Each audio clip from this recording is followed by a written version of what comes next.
Hello, my name is Lorena, and I wasn't supposed to be at Thanksgiving this year.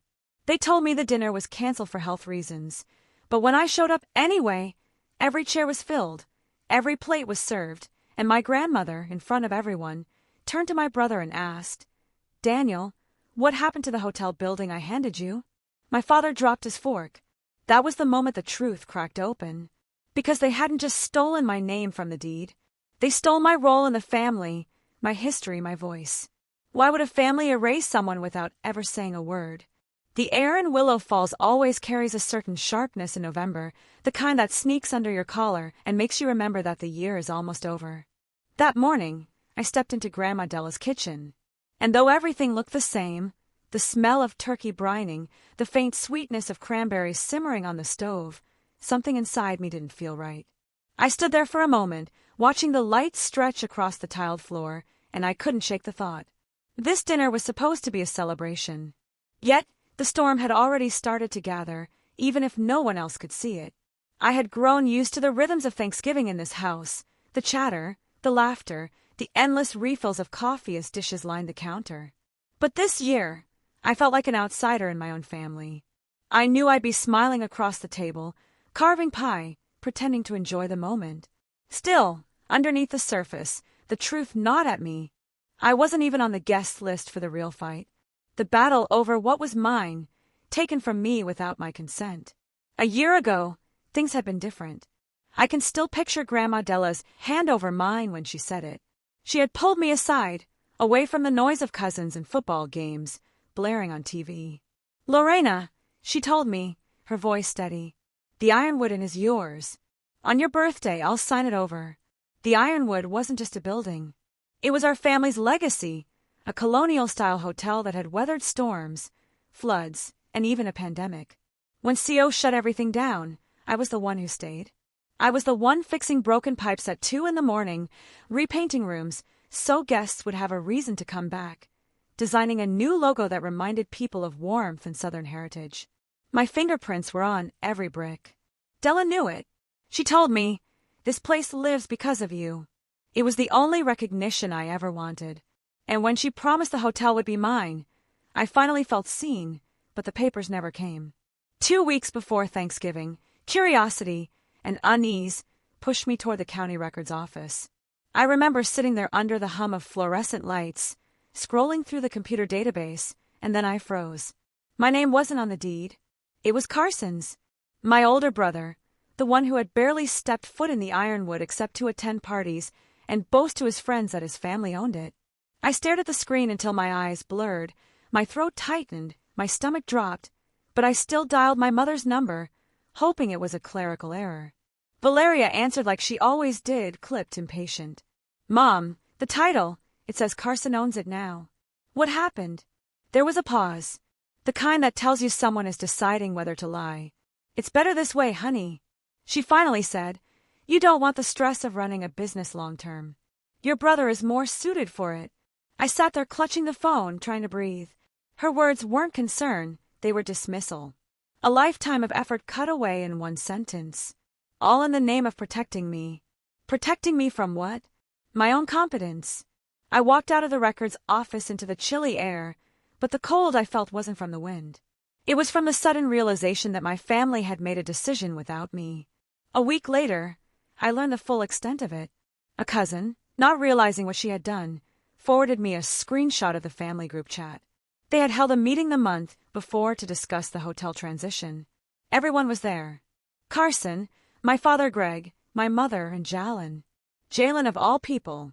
My ex-boyfriend, who also happened to be the family's attorney now, and me. I had been quietly removed from the chat. Just like that. No explanation, no seat at the table. It wasn't just about a building anymore. It was about erasing my voice, making sure I couldn't argue, couldn't resist. That night, I drove to the hotel parking lot and sat there staring at the lit windows. The ironwood looked warm, welcoming to the world. To me, it looked like a stranger. I thought about every late night I spent balancing the books, every repair I coordinated, every guest review that mentioned the friendly woman at the front desk without knowing I was also the one keeping the doors open. And now I had been rewritten out of a story. When I finally got home, I dug through a drawer and pulled out an old photograph. It was me and Grandma Della standing in the hotel lobby years ago. She was holding a bouquet. I was smiling despite the paint still drying on the walls. That photo used to hang right in the entryway, welcoming guests. Now it was just a memory I held in trembling hands. I stepped outside with the picture, the night air colder than it had been all day. My breath came out in a cloud. But what shook me wasn't the temperature. It was humiliation. The kind that seeps into your bones when you realize your family thinks your silence is easier than your truth.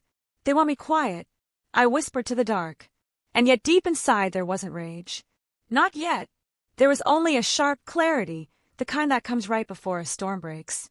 Because I knew at that moment if I didn't speak soon they would write the story without me. The last time I trusted Jalin, he kissed me. This time he forged my name. That thought stayed with me as I sat in my car the next morning, the engine idling outside a diner I used to love. I wasn't there for pancakes or coffee. I just needed somewhere to be that wasn't home. Somewhere I wouldn't be asked if I was okay. Small towns are full of how are you from people who already know the answer but want to hear you lie. I pulled the Willow Falls Tribune Herald out of the dispenser near the door, slid into a corner booth, and opened it like I was scanning the obituaries. What I found felt like one. Carson Wood wins Heritage Award for restoration of the Ironwood Inn. There was a picture of him smiling next to some city councilman holding a framed certificate. The headline hit like a gut punch.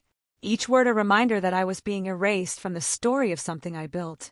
I didn't even know he had submitted anything for consideration. I hadn't received a call, not even a mention. I sat there staring at the photo while my untouched coffee cooled.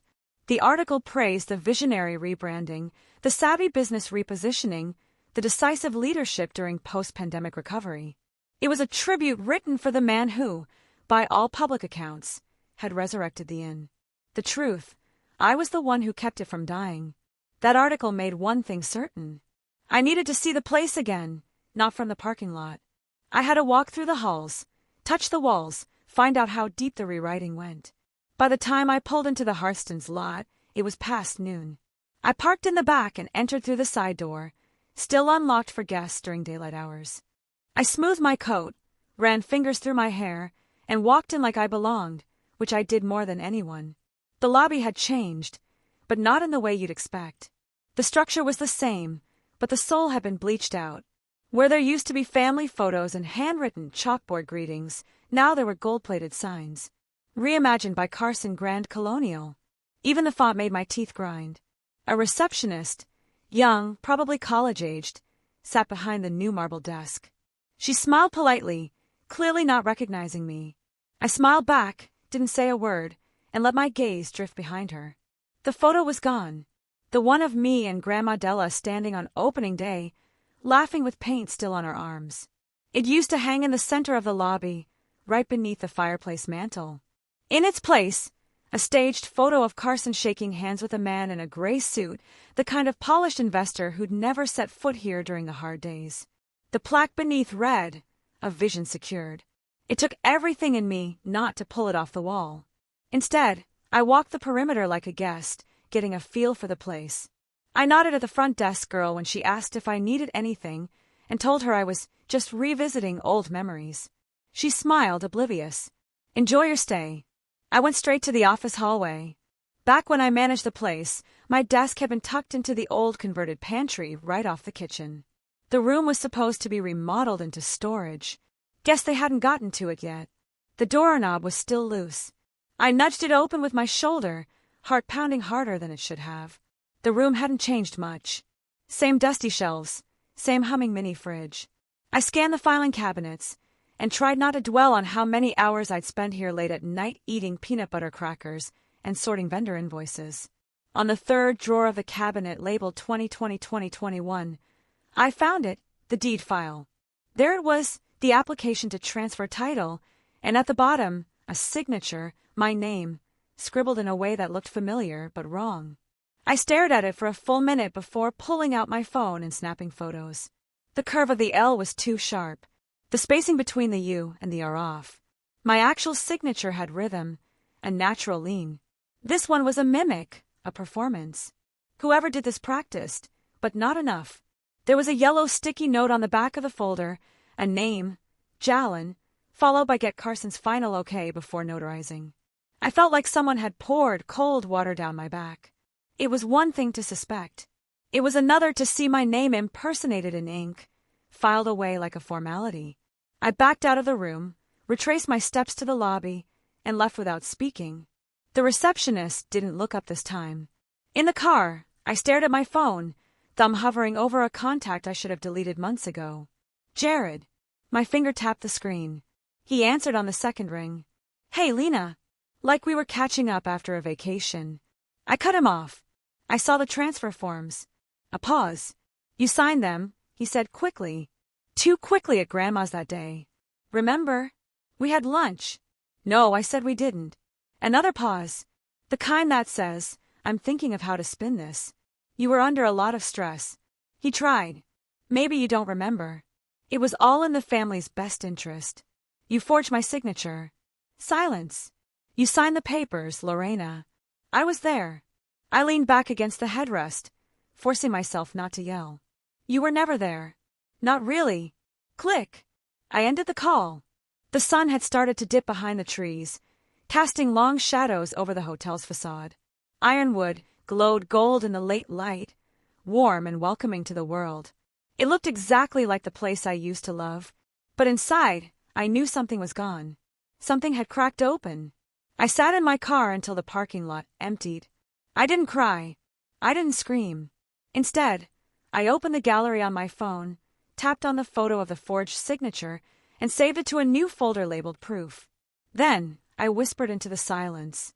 If they want a ghost story, they've just created one. If Carson forged my eraser, Jalen signed it with a kiss. I didn't sleep that night. I tried, of course. I brushed my teeth like usual, folded a throw blanket on the couch I never used, even turned on that calming rain sound app on my phone. But nothing softened the weight in my chest. It just sat there like a lead box right beneath my ribs. Too heavy to move, and too sharp to ignore. At some point after 2 a.m., I gave up and went downstairs. I boiled water for tea I didn't want, staring at the steam, rising like smoke signals. I couldn't stop hearing his voice. Not the one from the call, but the older one from a time that felt like a different life. Your hands are in every inch of this place. Jared had told me back when I was repainting the guest room hallway. This hotel, it's your soul in bricks. He used to come by in the evenings, sometimes with takeout, sometimes just to sit beside me while I worked. We'd eat at the front desk counter under dim lights, talking about someday how we'd run it together, how I'd handle the operations, and he'd manage the business side. He said he liked watching me build things. Looking back now, maybe that's exactly what he wanted to learn. How to steal something without making it look like theft. That memory, the one of him bringing me a mocha with extra foam and stealing a kiss behind the lobby curtain, that's the one that hit hardest now. I used to think he was my safe place, my one person. Turns out he was my final blind spot. By the time the sun came up, I had made a decision. I'd gone through the motions long enough.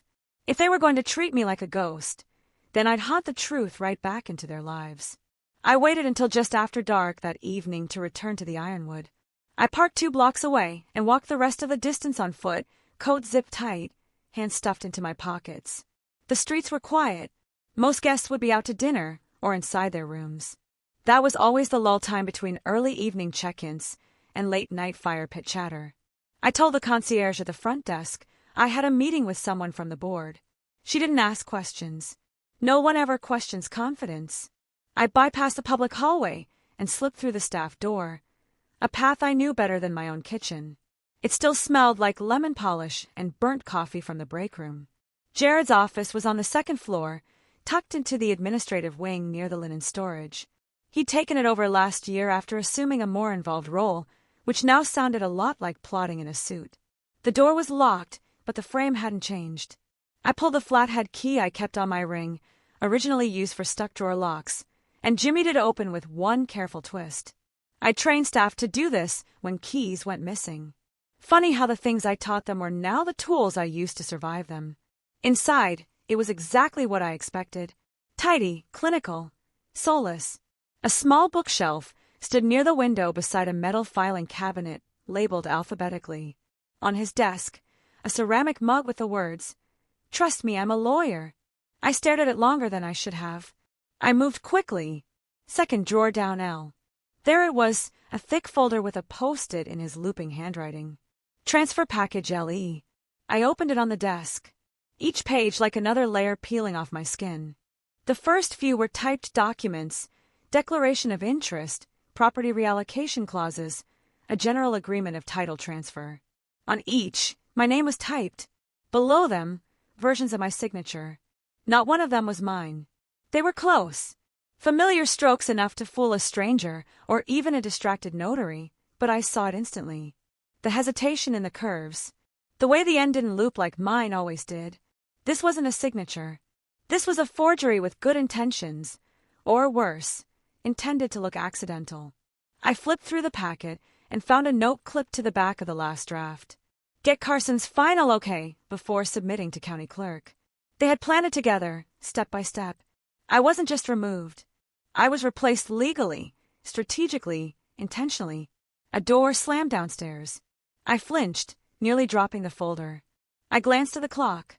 9:13 p.m. Still early, but I had to move fast. I took photos of every page with my phone, careful to get the handwritten note in full. I didn't take the originals. Not yet. No need to give them more reason to scream theft when all I was doing was reclaiming my life. On my way out, I paused just before closing the drawer. There was a photo frame half buried under some spare office keys. I pulled it out. It was us, me and Jalen, at a 4th of July barbecue back when I still thought relationships were built on things like trust. I looked young, soft. He looked smug even then, but I hadn't seen it.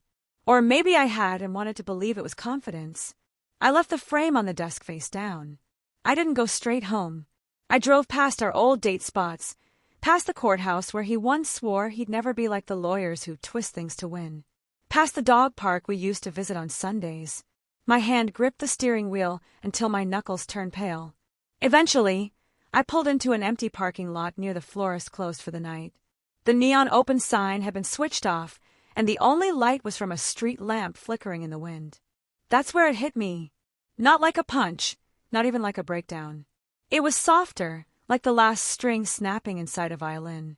No noise, just the end of music. So that's how it ends, I murmured. Not in court in a folder marked LE. The tears didn't come fast, but they did come. And they weren't just for the signature, or for the hotel, or even for Jalen. They were for every version of me I had sacrificed along the way to keep the peace. The one who smiled when people said, "You're so calm." The one who bit her tongue in meetings. The one who let others take credit because it's just easier that way. I mourned her and I promised I wouldn't resurrect her. When I got home, I walked straight to the hallway closet and pulled out the photo box. I sat on the living room floor back against the couch and went through every snapshot of us. I ripped them slowly, one by one. No theatrics, just truth, except for one. It was a candid shot. Jared sitting on the patio, my dog Bailey curled at his feet, both of them half asleep in the sun. Bailey's gone now. Cancer took her last winter. That photo wasn't about him. It was about the part of me that still believed in stillness, in love that didn't need explanation. So, I kept it because even liars can smile when no one's watching. If they wanted to call me emotional, I'd show them what controlled rage looks like.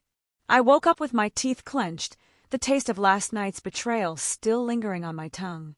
The folder, the photos, the forged signature. It didn't feel like a dream. It was all too deliberate, too clean. The kind of theft that only people in suits get away with until someone puts it under a microscope. The morning air felt heavier than usual, thick with something unspoken. I sat on my sagging couch, legs folded beneath me, still wearing the same clothes from yesterday. The TV was already on, though I hadn't meant to turn it on. Maybe I'd bumped the remote in my sleep.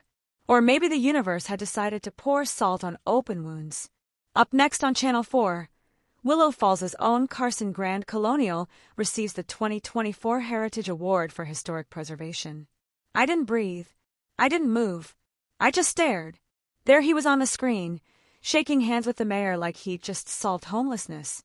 That same half-smile he always wore when he thought he'd gotten away with something. Behind him stood the Ironwood, dressed in warm lights and fall wreaths like a commercial for Southern Charm. The anchor's voice glowed with admiration. "Mr. Wood, spearheaded the restoration of the beloved Ironwood Inn, revitalizing one of Willow Falls's treasured landmarks.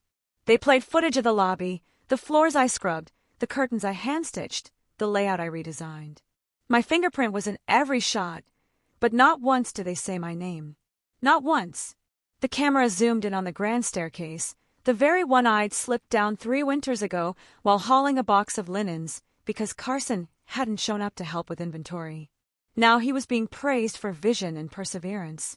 They even highlighted the unique branding which I had spent 3 weeks agonizing over down to the serif font. I turned the TV off, not with the remote, with my fist. The silence afterward was deafening. I sat there, the screen black and my knuckles pulsing. That building wasn't just my job. It was my home, my effort, my legacy. But I had been erased so cleanly, it almost looked like I was never there. Later that afternoon, I ran into Mrs. Greer from the church while picking up groceries. She was examining sweet potatoes with the intensity of someone solving a math problem, but her face lit up when she saw me. "Lorena, I saw your brother on TV this morning," she said, beaming. "What an achievement. You must be so proud." "Proud?"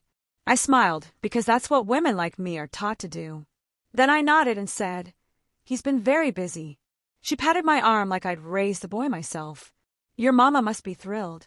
Thrilled, I thought, or relieved that I wasn't the one standing there, that Carson could be their polished poster child while I stayed in the background cleaning up the mess. Back in the car, I texted my mom. "Did you see the interview?"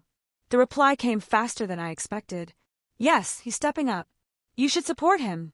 Support him like I hadn't supported this family through every financial dip. Like I hadn't sacrificed nights, weekends, and my last relationship just to keep Ironwood afloat. This wasn't about business anymore. It was about something deeper. It was about erasing me from a story I wrote. I didn't think. I just drove.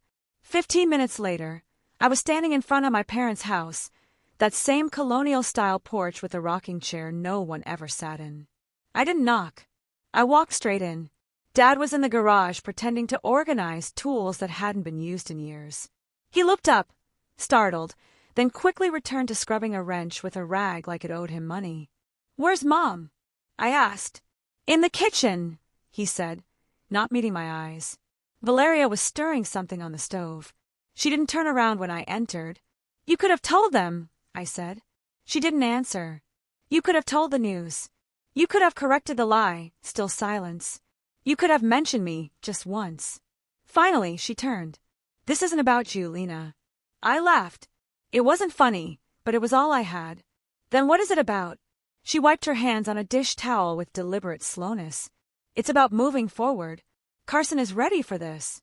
You never liked being in the spotlight. You said it yourself. I also said I ran that place for 3 years without a single family member showing up to help. You never wanted the pressure, remember? You said it wore you down. I was tired, I snapped. Not incompetent. She crossed her arms. This is what's best for everyone. I felt something in my chest rip. That place was mine, I said. My voice shook, but I didn't care. My hands built it. My hours, my sweat. You're being dramatic, she said. You always get so emotional. It was like she'd punched me with a sentence. That word emotional was always her way of dismissing me. It was how she wrapped up every disagreement with a bow, as if my frustration was a personal flaw instead of a justified reaction. I didn't say another word. I turned, walked out the front door, and didn't stop until I hit the gravel of the side road near their mailbox. I kept walking past the familiar fences and fields, until there was nothing but open land ahead of me. Then I screamed. Not a sob, not a cry, a scream, loud and long and jagged. There was no one around to hear it. And even if there had been, I doubt they'd recognize the sound as mine because I wasn't being emotional. I was being erased. That night, I sat at my kitchen table with my laptop open and fingers hovering over the keyboard. I didn't go looking for comfort. I went looking for ammunition. I typed in search terms I never thought I'd need. Texas deed fraud, whistleblower, legal protection real estate, power of attorney abuse. Then I started a new folder on my desktop. Case Ironwood Lena V. Lewood.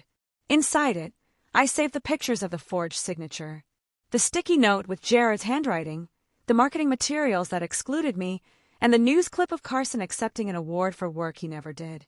My hand hovered over the trackpad as I named the final subfolder, Exhibits.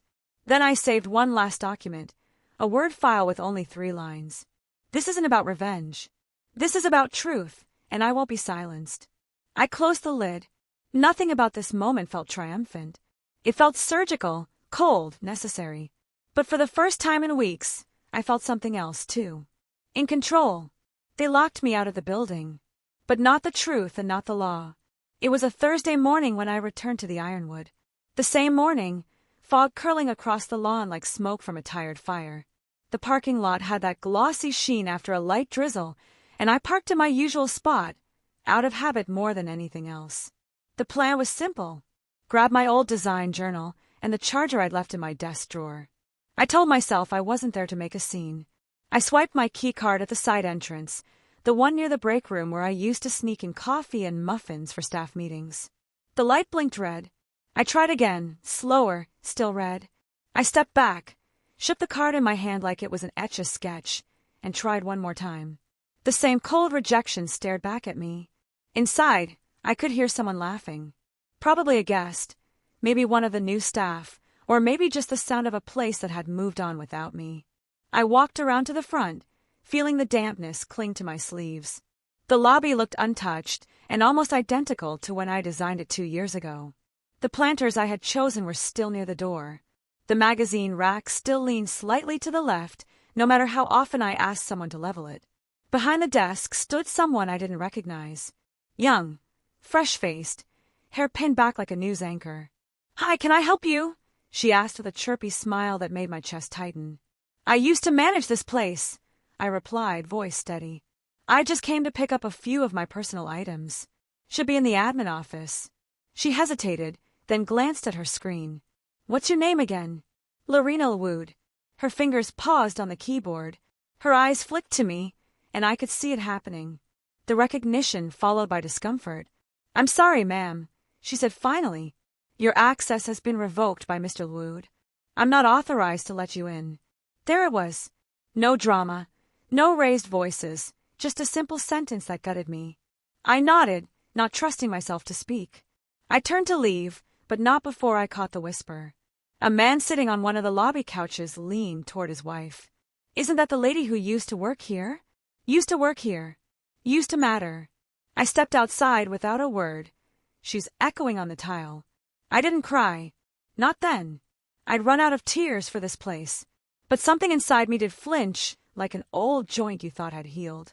As I passed the front window, a flash of movement caught my eye.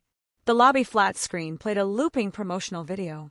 I paused just long enough to watch the ironwood bright and glowing. Drone shot sweeping over the patio. I rebuilt the front desk gleaming like a postcard. Staff smiling. Guests toasting wine glasses. Narration played over it all. Carson's voice from Broken Roots. We rebuilt Ironwood. I stepped closer. My eyes scanned every frame. The layout was mine. The staging was mine. Even the music was from the playlist I used during reopening week. But I wasn't in a single shot. Even in the group scenes, the camera cut away before it caught my face. My back appeared once speaking to a contractor, but the audio was dubbed over. It was like watching my own life, but with the main character removed. That night, I didn't sleep. Instead, I sat at the kitchen table with my laptop open, the screen casting soft light across a notepad filled with scribbles and dates. I pulled up the hotel's official website. New branding, new mission statement. Same bones, my bones. The About Us page listed Carson as the visionary behind the renovation. There was even a line about transformational leadership during uncertain times. I clicked on the video again, watched the full 3 minutes. They hadn't just replaced me. They edited me out. I scrolled down and hit Contact Webmaster. But I didn't write a complaint. Instead, I opened a new tab, created a fresh YouTube account under a generic name, uploaded a private, unlisted video. It was simple, just a slideshow. Images of the ironwood during the pandemic. Tarp over windows. Construction gear piled in corners. Me standing with paint-stained hands and a clipboard. Me teaching staff how to use the new POS system. Me in work boots and a ponytail. Hauling chairs up the stairs because Carson was too busy. Over it all, my voice. They'll tell you who built it, but they won't show you who kept the lights on. I didn't care if anyone saw it. It wasn't for them. It was for the truth. I titled it The Unseen Architect. Then I drafted an email to Carson. No subject line, no greeting, just one sentence. Your narrative is legally impressive. I hope you're as creative when this gets to court. I hit send. There was no reply, but silence can be louder than shouting. And his silence told me everything. This wasn't about family anymore. This was chess, and I had just made the opening move. The paperwork may be digital, but the damage is very, very real. I left my house just after sunrise the next morning, coffee in one hand, a flash drive in the other. Temple was an hour away, and I drove with the kind of focus usually reserved for surgeons and bomb technicians. I didn't listen to music, didn't make phone calls. My mind stayed sharp on one thing, what I was about to do. The law office sat between a nail salon and a used bookstore just off the main strip. I'd chosen it for a reason. It wasn't local. Nobody here had gone to school with my brother. Nobody owed my mother a favor. No one would talk about me after I left. The receptionist led me to a narrow conference room with mismatched chairs and a dry erase board that hadn't been wiped clean in weeks. I didn't care. I wasn't here for ambience. When the attorney entered, a middle-aged woman with tired eyes and a strong handshake, I didn't waste time. My name is Lena Grand Colonial, I began. And I believe my family has committed deed fraud, forged a power of attorney, and potentially exploited my grandmother. I brought proof. She sat down slowly, pulling out a legal pad as I slid the flash drive across the table. As she opened the first document, I watched her expression shift from neutral to disturbed. You have receipts, emails, and signature comparisons. I nodded. And this promotional video, you're not shown once, even though you're the lead on the renovation. I nodded again. She glanced at me, brows lifting. You have a case. For the first time in weeks, my chest didn't feel so tight. Within an hour, she drafted the formal paperwork. A full civil complaint against Carson Grand Colonial filed under grounds of fraudulent transfer, forgery, and abuse of fiduciary duty. A separate note recommended we look into possible elder exploitation under state law. When she handed me the pen to sign, I didn't hesitate. My name, my real name, on the right line. After I left the office, I sat in my car for a long time, watching people walk by with lunch bags and strollers, living lives untouched by betrayal. I wasn't jealous, just aware. Some people's problems were loud. Mine wore suits and smiled for the camera. That evening, I returned home, parked in the gravel driveway, and stepped out into the crisp fall air. The porch light hadn't kicked on yet. I took a breath, turned toward the front door, and found my grandmother standing there holding her iPad. She looked small but focused. "Lorena," she said, "is the ironwood for sale?" Her voice wasn't angry, just bewildered. But the question made my heart stutter. I don't know," I answered. She handed me the tablet. On the screen was a Zillow listing, a fresh one. Fully modernized, award-winning historic property, open for private equity purchase. Contact Carson Lewood. I stared at the screen. The pictures showed the lobby, the rooms, even the courtyard garden, but none of them showed her or me. Only him. "That photo is a lie," I muttered. "The words are worse," she whispered back. We sat on the edge of the porch together, the iPad between us. For a long while, we didn't speak. Then slowly she said, "I gave him stewardship, not ownership. What has he done?" I swallowed hard. My throat felt scraped raw. He forged a signature. I said he removed me from meetings, changed my key card access, used Jalen to make it all look clean, and now he's selling it. Della closed her eyes. The lines on her face looked deeper than usual, like something inside her had shifted. I trusted him because he was loud, she murmured. You were quiet, so I assumed you didn't want it." I didn't respond. She wasn't wrong. "But I see now," she said, opening her eyes again. "You weren't quiet. You were ignored." I turned to her. "What do you want me to do?" She met my gaze, solid and sure. "I want you to do it your way, and I'll do it mine." The next morning, I sat at my kitchen table with 3 things. A pot of coffee, my laptop, and a photo of the original Ironwood team, the one with me and Grandma at the ribbon cutting. I stared at the screen for 10 minutes before typing. "To the Willow Falls Heritage Board, my name is Lorena Grand Colonial." I was the project lead interior designer, financial coordinator, and operational manager for the ironwood and renovation between 2020 and 2023. I attached photos, budget spreadsheets, emails, and the unlisted YouTube link to the unseen architect. I sent it to the board, then to the City Preservation Committee, then finally to the Willow Falls Journal. Before I hit send on the last one, I whispered, "Let's see if history likes clean copies or messy truths." Later that afternoon, I drove to the ironwood again. I didn't go inside. Didn't need to. I stood across the street, pulled out my phone, and started snapping pictures. Angles, shadows, light falling on the sidewalk just right. The way the gold-plated sign reflected in the lobby glass. Document everything before they try to repaint the truth. That night after dinner, I sat down to draft one final message to Carson. Subject line: legal notification of intent to file, deed fraud, forgery. No message body, just a single PDF attachment.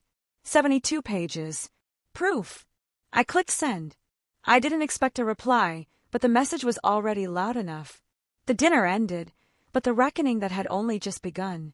I hadn't planned on walking into that house with my fists metaphorically raised. Thanksgiving was supposed to be peaceful, at least on the surface. But there's a certain violence in being forced to sit through a family meal with people who've taken from you and continue to smile like they deserve a blessing.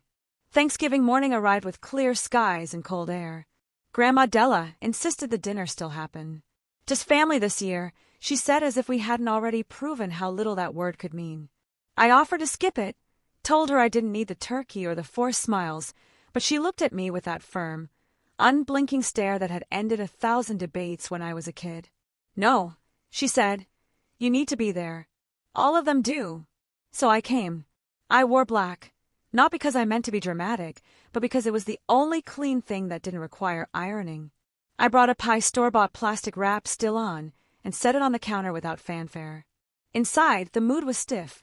Too many folded napkins. Too much fake laughing. Carson, of course, was already there, smiling too wide, laughing too loud. Valeria kept busy in the kitchen, pulling out pie after pie like it would keep her hands from shaking. Greg avoided eye contact, polishing the same wine glass for 10 minutes. And me. I sat on the edge of the room like a ghost watching my own wake. Dinner was served buffet style. The long dining room table had its centerpiece, a gaudy cornucopia made of wicker and dried wheat stalks. The kids ran in and out of the room. Distant relatives, I barely remembered, commented on the stuffing. Then came the toasts. Uncle Barry raised his glass. To family, and to Carson for making all of us proud this year. I didn't drink. Carson leaned back, puffed up like a politician. "Thanks, Uncle. Just doing my part to preserve what matters." People clapped. Jared was there, too. Sat across from me, pretending to sip wine. Eyes darting away every time mine met his. I didn't speak to him. Didn't even nod. Carson, emboldened by the attention, launched into one of his stories. "You know, when we first looked at the Ironwood's budget, I said, 'This place is a gold mine waiting to be polished.' Took a lot of long nights and number crunching, but hey, look at it now." Laughter, admiration, and then silence. Grandma Della had cleared her throat. It was subtle, barely a sound, but everything froze. She didn't raise her voice. She didn't even lift her gaze from her plate. "Daniel," she said, her voice calm and steady.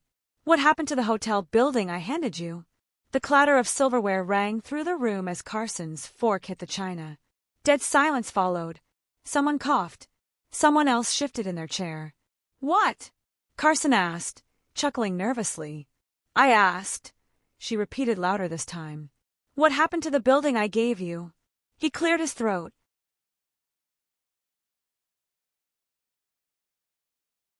"Well, we agreed on some updates, renovations, and we optimized the equity model." "You sold it," she interrupted, her voice sharp now. He blinked. "Not exactly. Did you or did you not put the Ironwood up for sale?" Her voice didn't rise. It didn't need to. It cut through the room like a blade. He stammered. "We were exploring financial flexibility, aligning with market conditions." "You sold my legacy." Carson tried again, this time leaning forward like that would make his lies land better. "It was for tax reasons, strategic restructuring to secure future partnerships." "No more turkey for you," she said. Then she stood. No anger, just finality. She placed her napkin on the table, adjusted her sweater, and walked out of the dining room without another word. The only sound after that was the fireplace crackling and the deep exhale of someone who knew they'd just been exposed. Everyone turned to look at me. I didn't gloat. I didn't stand or make a speech. Instead, I reached into my bag, pulled out a folded envelope, and placed it gently in front of Carson's untouched plate. He didn't touch it, didn't move. I walked out, the sound of my own shoes on hardwood, the only farewell I offered. Outside, the cold was sharp. I breathed it in like oxygen after a long swim. I didn't look back. Inside that envelope was a full copy of the legal filing. All 72 pages. I didn't need to explain anything. The document spoke louder than I ever could because for the first time in my life, I didn't owe anyone at that table an explanation. They had written me out of the story, but I'd written myself back in with ink that couldn't be edited, deleted, or ignored. I got my building back, but it was never about the building. The following Monday, the Willow Falls Herald ran the headline in bold black print. Fraud allegations hit historic Ironwood ownership. I didn't have to buy the paper. The front page was on every screen at the gas station, the pharmacy, even the dry cleaners where folks usually just gossiped about football and weekend yard sales. The article didn't hold back, and it named Carson, directly mentioned the forged documents, cited the pending civil complaint, and the attached exhibits. There was a quote from the Board of Heritage Preservation. All grant funding tied to Mr. Wood's leadership is suspended pending investigation. Someone had leaked my filing. I didn't ask who. The same day, a press release from the Texas Bar Association announced a formal inquiry into Jalen's role as legal counsel in a suspected conflict of interest and ethical misconduct. His name wasn't trending, but in our town, it didn't need to be. Whispers move faster than headlines. I stayed quiet, didn't post, didn't gloat, just folded my laundry, answered emails, and let the fire spread without lifting a single match. That afternoon, my doorbell rang. I opened it to find Virila standing there holding a pie she clearly hadn't baked. For a moment, we just looked at each other. She finally said, "I just wanted peace in the family." I let her in. She sat on the same couch where I had cried over that first forged signature. I made tea because it felt like something to do with my hands. "I didn't want it to come to this," she said quietly. "All this shame, the news, the whispers. Then maybe someone should have stopped the theft before it needed to be reported." She shook her head. "You're so much like your grandmother. Quiet until it counts." I didn't smile. "Peace that requires my silence isn't peace," I said evenly. "That's compliance. That's complicity." She blinked, clearly unsure of how to respond. Her hand tightened around the mug I'd given her, fingers curling like she was bracing for something more. But I didn't yell, didn't demand anything. We sat in silence.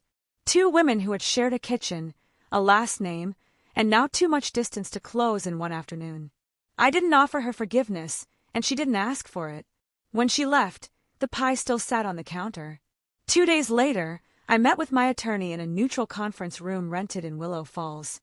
The mediation was brief. Carson didn't show. Sent a representative instead, some lawyer from Dallas who kept glancing at his watch. They offered a settlement. I declined. Eventually, Della's original will, thankfully signed and notarized well before Carson's antics, was reinstated. The Ironwood was mine again. My attorney looked at me across the table. "You want to reopen it? Rebrand it? We could spin this into a hell of a story." I shook my head. "No, I don't want guests." He raised a brow. "Then what do you want to do?" I paused, and then for the first time I said it out loud. "I want to open it as a shelter for women who've been erased like me." He nodded slowly, folded his notes, and didn't argue. A week later, renovations began. Not a total overhaul, just cleaning out the ego. The gold-plated plaques with Carson's name were unscrewed and melted down at a local metal shop. The entrance was repainted a soft sage green. The reception desk returned to its original spot before he had moved it for better funeral. And in the main hallway, a mural took shape. 3 women, one sweeping a floor, one sewing curtains, one placing a flower beside a bed. No faces, no names, just action. I didn't want this place to feel like mine alone. I wanted it to feel like home for someone else who'd been pushed out of their own story. Opening day came on a quiet Saturday. No press, no announcement. I unlocked the doors at 7 a.m., brewed a fresh pot of coffee, and set out muffins on a tray I found in storage. By 8:15, our first guest arrived. She looked tired, not physically, just in that bone-deep way that said she hadn't felt safe in a long time. She sat at the kitchen table, wrapped her hands around the coffee mug, and didn't speak for nearly 10 minutes. Finally, she looked up at me. "I don't know who you are," she said softly, "but this place feels safe." I smiled. That's the idea. I didn't need a ribbon cutting or a front-page feature. I didn't need to be called brave or strong or vindicated. I had my name, my breath, my space, and I had a key to a building that didn't just belong to me. It served the women I'd once been. The building was back in my name. The lock clicked open with a familiar weight, and the kitchen smelled like fresh paint and cinnamon. But I didn't feel victorious. Not exactly. It was something softer, something I hadn't felt in years. Release. A few days after the shelter opened, Grandma invited me to tea. It was the first time we sat together in the ironwood sunroom since everything happened. She'd asked for chamomile with honey, not sugar, and I brought her the ceramic teapot she loved, the one we used to save for guests. She was dressed in navy, her hair pinned neatly, a pair of pearl earrings glinting softly under the light. When I sat down, she reached beneath her chair and pulled out a small wooden box. Something old with tiny brass hinges and initials carved faintly into the top. "I kept this," she said, pushing it toward me. "Didn't trust digital." Inside was a folded piece of cream-colored paper worn at the edges, creased from being read and reread. It was a handwritten version of her original will. No lawyers, no boilerplate, just her words written in black ink stating that the ironwood belonged to me. Tucked behind it was a single index card in her familiar script. "What they stole can be returned.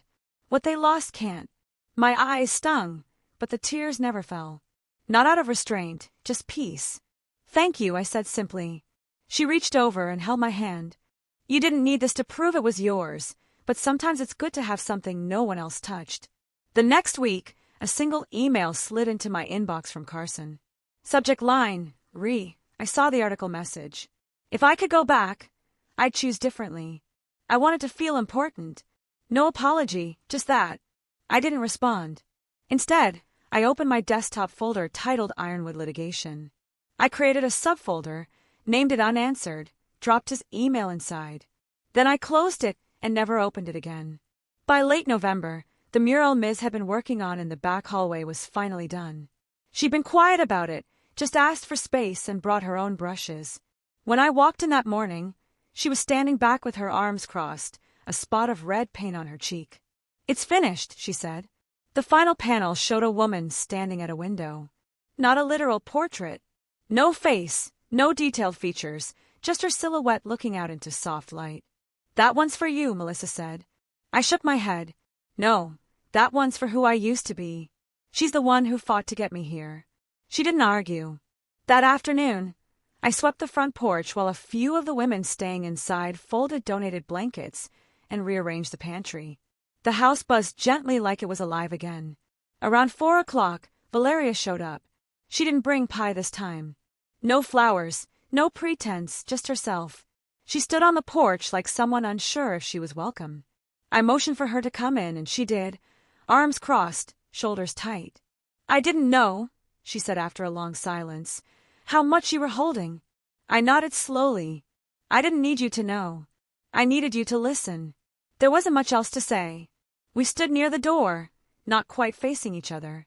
"I'm sorry," she added. "For what it's worth," I didn't answer, not because I didn't believe her, but because I didn't need the words. We didn't hug. There was no dramatic resolution. Just quiet understanding that this wasn't reconciliation. It was a boundary. Later that evening, when the women had gone to their rooms and the kitchen light dimmed, I walked through the hallway alone. I passed the mural again, my fingers brushing against the last panel, the one with the woman at the window, and for the first time, I didn't feel the urge to cry or scream or rewrite anything. Narration came to me like a whisper. Some stories don't need villains, just consequences. And sometimes the only justice is that I never needed them to say sorry. I stepped out onto the porch. The air was crisp, the stars clear. I didn't smile, but I breathed fully, and that finally was enough. Sometimes the hardest battles are the ones you fight in silence against your own family, your own doubt, and the version of you they tried to erase. But standing your ground doesn't always look like shouting. Sometimes it's signing your name one last time on the truth. What would you do if your legacy was taken behind your back by the people who raised you? If this story made you feel something, anger, sadness, or maybe strength, leave a comment below. I'd love to hear your thoughts. And don't forget to subscribe for more powerful real-life, inspired stories. There's more to